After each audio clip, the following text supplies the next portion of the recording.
liftoff of the Delta rocket carrying GLAST, a gamma ray telescope searching for unseen physics in the stars of the galaxies.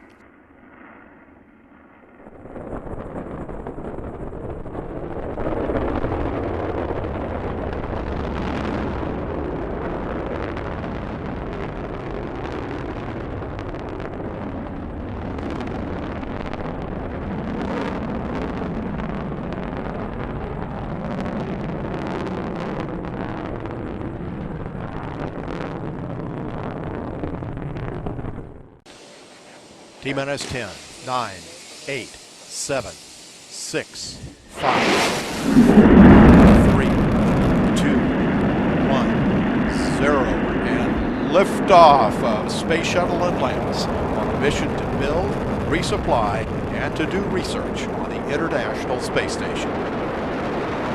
Houston now controlling. Atlantis begins its penultimate journey to shore up the International Space Station. Atlantis now in the proper alignment for its 8.5-minute ride to orbit. 4.5 million pounds of hardware and humans taking aim on the International Outpost. 30 seconds into the flight. Atlantis almost 2 miles in altitude, almost 6 miles downrange from the Kennedy Space Center already, traveling 500 miles an hour. The 3 liquid fuel main engines now throttling back to 72% of rated performance, going into the bucket, reducing the stress on the shuttle as it breaks through the sound barrier.